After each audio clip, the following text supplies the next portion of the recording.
My name is Triple C, Olympic champion, flyweight champion of the world, and now bantamweight champion of the world. I am the greatest combat athlete of all time.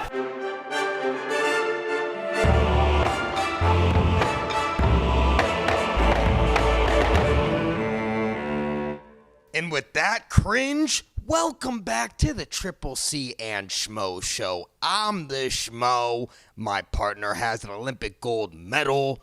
He's a champ in the UFC. He's Henry Cejudo. Let's get this ball rolling because time is money and money is time. And we're back on the couch of cringe. And hey, we can pass this thing along. It's got our logo on it. And we're doing the show in the flesh. About time. It is, man. It feels good. Schmo, welcome back. I think I dry cleaned these damn things before you came, man, so you won't stick to them this time. Oh, it's okay. The Schmo was sticking. They were pretty wet the last time the Schmo was here, but it's good to be back, man. Now, obviously, you're a father, man. What's the update? Baby America? She's getting breastfeed in the other room? Oh, man, it's crazy, Schmo. It's crazy just for the simple fact that you're bringing in a whole, it's like, I know a lot of you guys who are not parents, you guys have ever had a puppy or anything of that matter. Someone's like, no, you created that damn puppy. Like I was part of the creation with my little girl. So it's surreal. I still almost don't believe it, even though she's sleeping a lot, even though she's crapping a lot, even though there's a lot of things going on, and she's finally she's starting to open her eyes a little bit more, which is cool because she's starting to discover colors, sounds and things of that nature.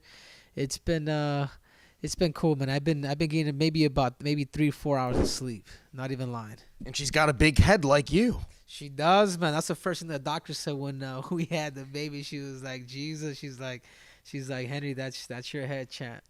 There it is. Now talk to the Schmo about training with Jon Jones. He made a second stint back here in Arizona. Spent all of Thanksgiving here. He's working out with you and Fight Ready and all the coaches, all the training partners. Oh, it's been so good because the last time I worked out with him, Schmo, it was, how can I say it? He knew that there is a lot of room for improvements for him, as even though him being the GOAT, especially we're bringing new techniques, we're bringing structure, we're bringing a whole nother level of how is it that we kind of run our program, and it's all dedicated towards somebody like Jon. It's like he is the team. The team is built around him. So I think he sees the great things that we're doing out here at Fight Ready, the way we're structuring a lot of these things with Dave Zowan and a lot of the guys that from the gym. And he decided to come back within 4 days from the fact that when he left the first time, he's like, dude, I got to get out there again. So he came back. This time he brought the family, and he ended up spending Thanksgiving out here in Arizona. So is it safe to say Jon Bones Jones is going to be a regular over in these parts of town? Well, I mean, never say never, but yeah, I mean, he's out here frequently. He wants to come out here as much as I can. I know he loves Arizona.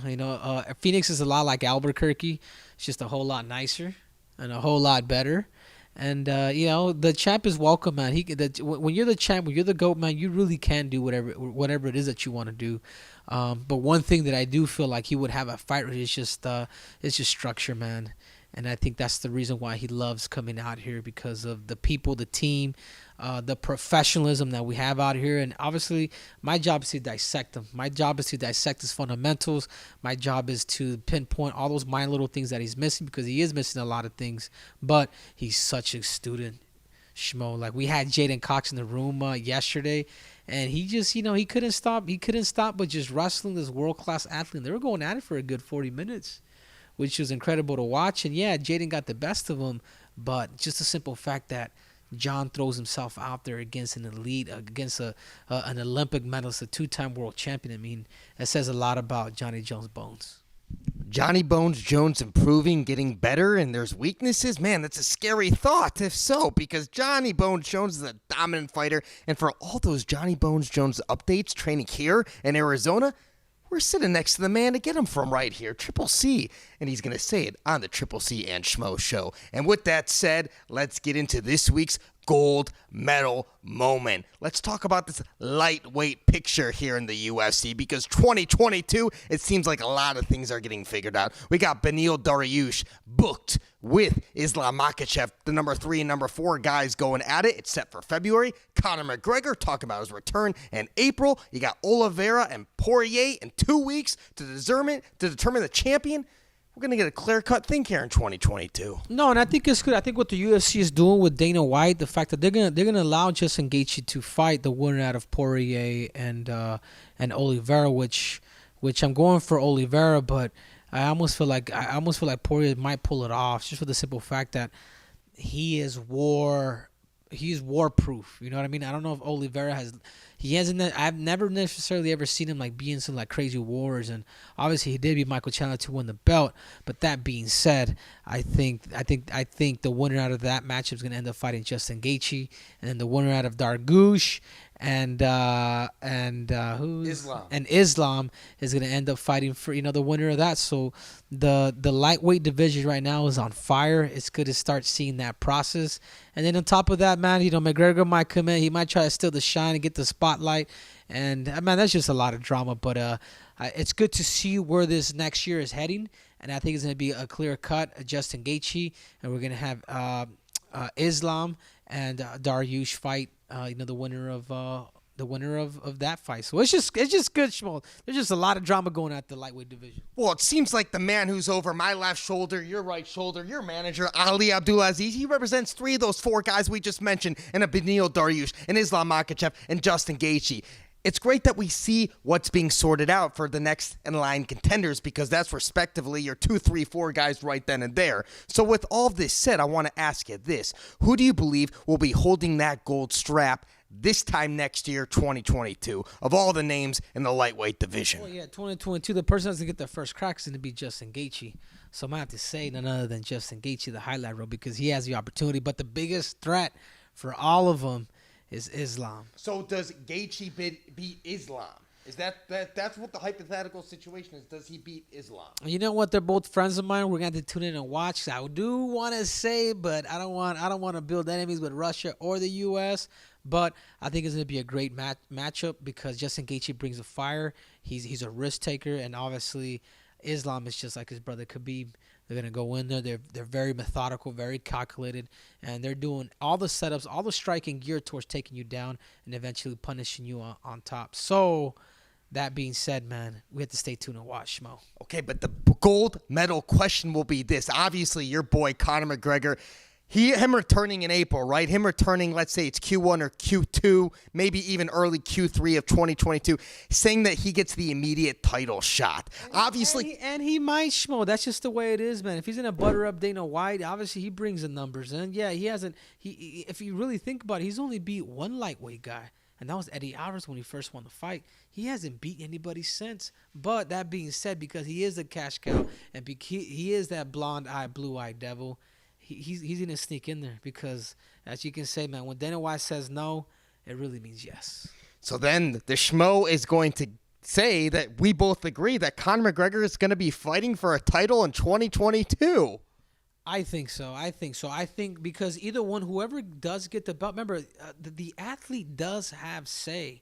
Like, he does have pull because, remember, a fighter can take a whole year off before he fights next. So there's the leverage on the fighter. You guys do not forget that. So whoever wins the belt and Conor's back and healthy, they want that payday. They want that red panty night. So you guys don't be surprised. I'm not with it, but I also understand it for the fighter that has won the belt. This is a business. The Schmo agrees with you. It's going to come down to money. It's going to be coming down to viewership and eyeballs, and that's why the Schmo thinks that Conor McGregor is going to end up getting that title shot here in 2022.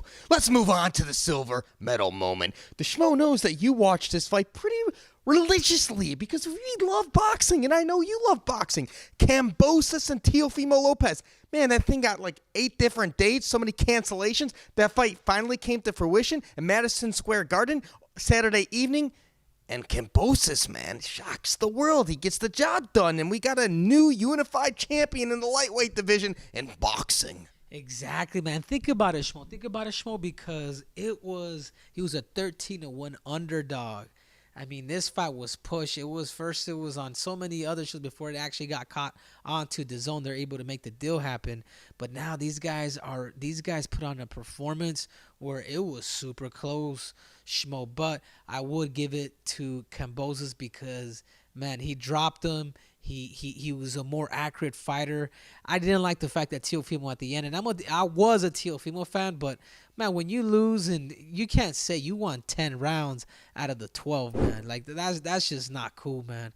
That being said, George Kambosos did a great job, but I do see he's a little suspect along with him and Teofemo with their defense, because they're both hitting each other and catch each other with that right hand, and it was almost like, who is it that could take more?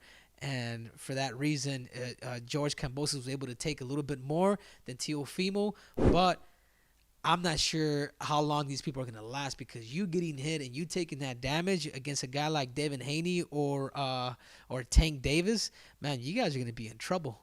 But congratulations to Kambosas. He did an amazing job. He fought for his grandfather. There's a purpose behind it, and he fulfilled that dream.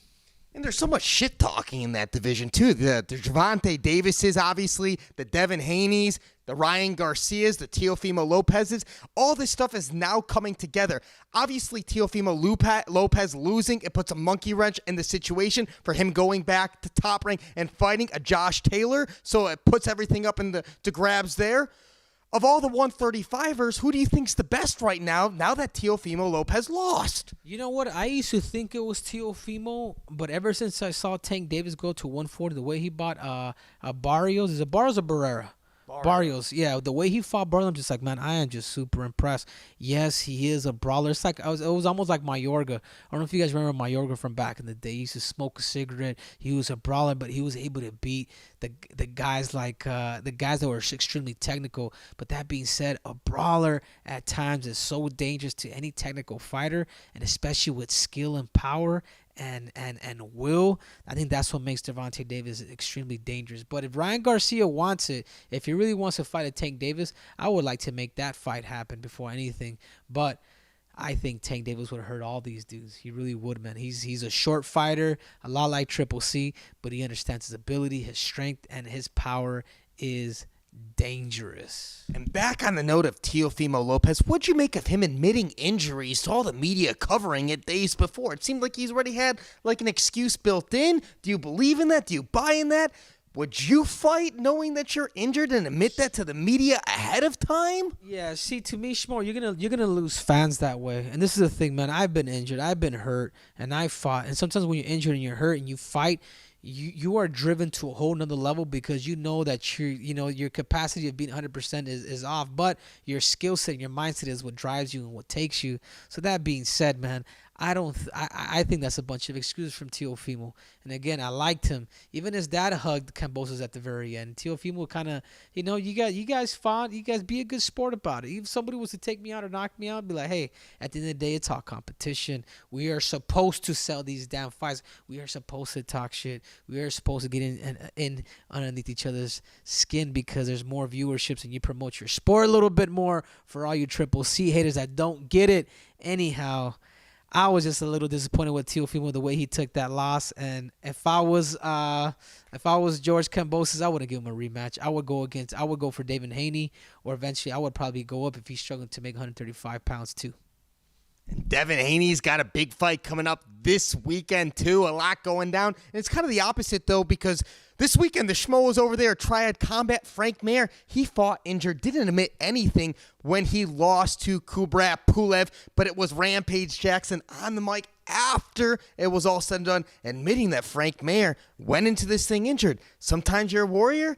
You don't have to tell that to anybody. You just got to go there, show up, do your job. Yeah, exactly, Schmo. I've been there before, man. Like, I go back to my fight with Marlon Moraes. It's like, man, I went in there with a sprained ankle, tore my left shoulder in the first round. But you sign up for it, you find a way to win. Then once you win, you tell them what you were going through. But don't, just because you lost, and don't sign up, don't show up, don't fight if you're not 100%. Then if that's how it is that you feel. But don't come out here with excuses, whether it's Teofemo or Frank Mir or whomever the hell. Please, man, keep those excuses and, just take them home with you, because I don't believe in that stuff. And with that said, we're moving on to the bronze medal moment. This weekend, we got Rob Font fighting Jose Aldo in the main event, UFC Fight Night in the Apex. Winner of this fight, do they deserve a title shot in the bantamweight division? Man, it's hard to say. If Rob Font wins, I think he does. But if Jose Baldo wins, I think he needs to get one more. I think he needs to fight another top competitor because he already fought Peter Yan. And let's be honest, man. Aljamain Sterling ain't beating Peter Yan unless you're gonna wrestle the dude, which his wrestling ain't at the pedigree as Triple C. But that being said, Schmo, I'm not sure. If Rob Font wins, I would give it to him. If Jose Aldo wins, I would give him one more fight in order for him to get that shot. But as crazy as this may seem too, I have him beating Rob Font. I really do. I think Rob Font's got good hands, but I believe Jose Aldo's got more weapons with knees and kicks. So for that reason, I'm gonna have to go Jose Baldo.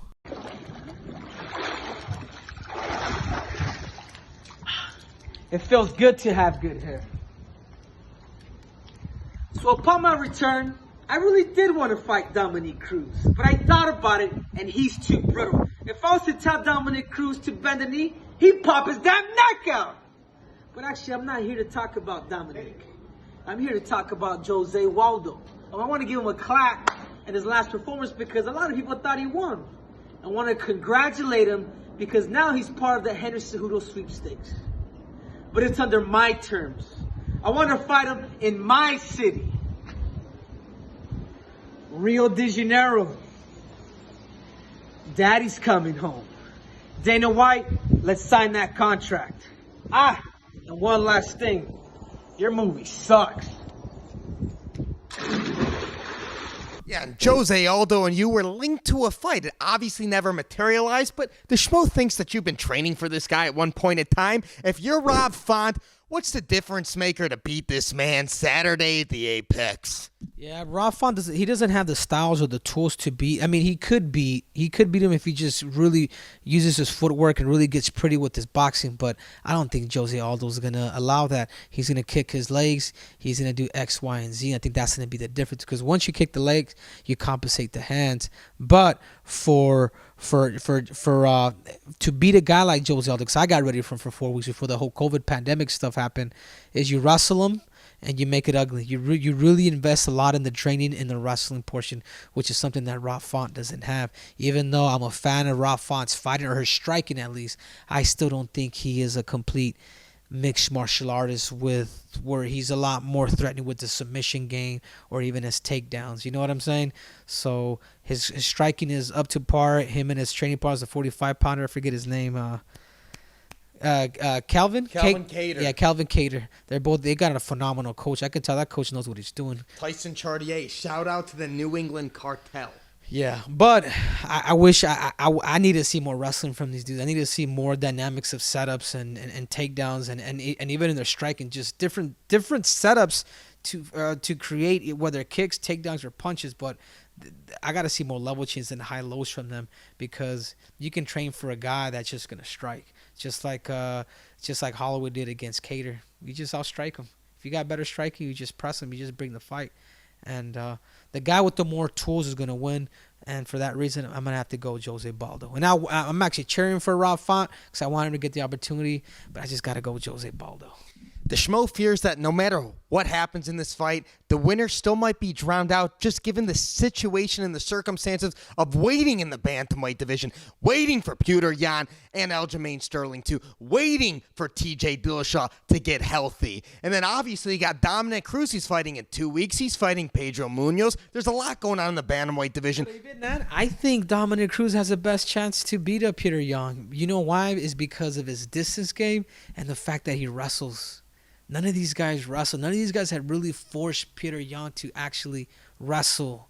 And the way Dominic Cruz mixes it, I'm not saying he could beat Peter Yan, but I'm saying he has the best chance of beating Peter the Ugly Potato Yan. If that makes any sense. And that's actually a damn compliment to Dominic the Boost Cruz. And where's Dominic Cruz? I think Jose Aldo was covering him. He's looking good. He's looking good. Happy Thanksgiving to you, Dominic Cruz. And with that said, let's move on to this week's top Schmoment. Over the weekend, the Schmo was at Triad Combat, the debut of a new sport, MMA versus boxing, inside of a little tiny triangle. And then they had Metallica playing. It was an amazing event to be a part of, the first of its kind, historic. The Schmo interviewed Nick Cannon, The Schmo interviewed Rampage Jackson, interviewed Shannon the Cannon Briggs, and all the other characters involved in this event. Platinum Mike Perry, he got knocked down a couple of times, but he got the split decision victory. It was one hell of a show. You got Heavy Metal, one of the greatest to ever do it. It was a fantastic event to be on. There was no MMA, big MMA promotion going on this past weekend. No UFC.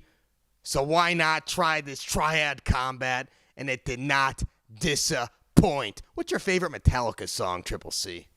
Man, I don't even know if I listen to Metallica, to be honest with you. Or maybe you have, but I don't know. You remind me. Can you sing something up for me? Can you cook something up for me, Schmo? Seek and destroy.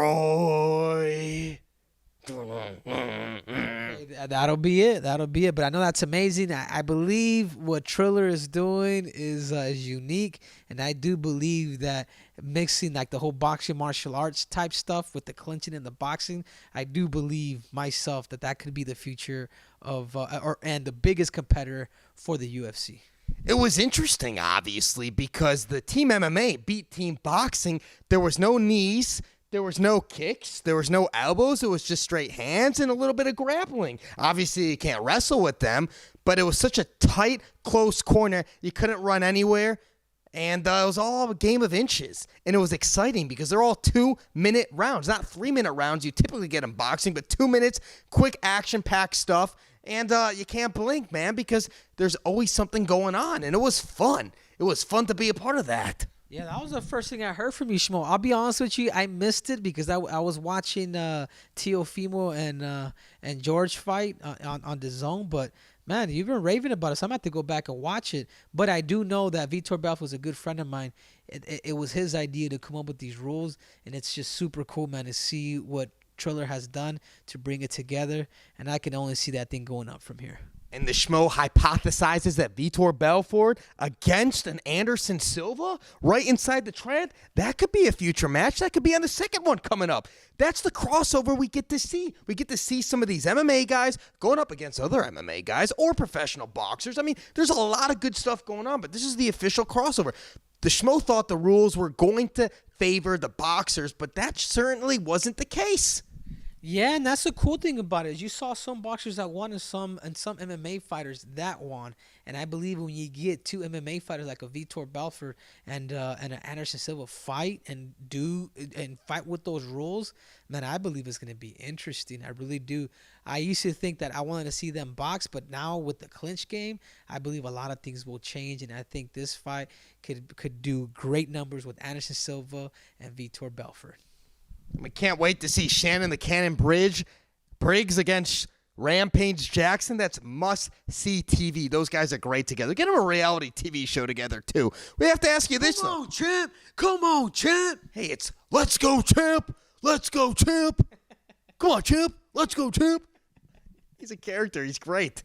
Great guy, man. But that guy was smoking so much weed, man. And Schmo wanted to get a hit or two off of that, man. That guy was going at it all. Whole time, man. They had his hotel room across from Rampage's hotel room. Surprised they didn't have too many crazy wars, but that was just one thing the Schmo knows. It was a great time. Question for you, though. The Schmo interviewed Nick Cannon, and he did call out Kevin Hart to a celebrity boxing match. Now tell the Schmo you're not going to let Kevin Hart get the best of you, man, and the jokes and the pranks. He gave you a cell phone out to everyone. The Schmo got that one. At the end of the day, it's going to be me and Kevin in the ring. Okay. That's what's going to have to happen. All right. That's going to have to happen. And the Schmo's going to referee for you guys. There it is. So it got the Schmo thinking, what two celebrities would Triple C want to see get inside the ring? Man, the two that I would love to see, Schmo, I would have to say Halle Berry because she just came out with the movie Bruise, which was cool because it had Valentina in there. None other than Jennifer Lopez, who has done some combat movies too with Enough. So I believe those two girls are about similar in weight. I believe Halle Berry is a little slightly taller than Jennifer Lopez, but I think that would be a mega fight, Schmo. And the Schmo just wants to go over the odds of what we saw for that Nick Cannon and that Kevin Hart fight, because we know what those odds were. They were on BetOnline AG. Right now, the opening is minus 200 for Nick Cannon, plus 160 for Kevin Hart. What odds would you give Halle Berry and Jennifer Lopez? Man, I don't know, man. It's just that the thing is with Jennifer Lopez is she she's changed from the block, man. You know what I'm saying? I'm sure she scrapped back in the day in Boricua country out there in New York. So I don't know. I would say this fight would be even. I would love to see that fight, Schmo. That's your celebrity fight. Yeah, of course. So I believe the odds would actually be even. Even odds. And with that said, what's your name? I am Triple C. I am the Schmo. I'm the couch of cringe. And we are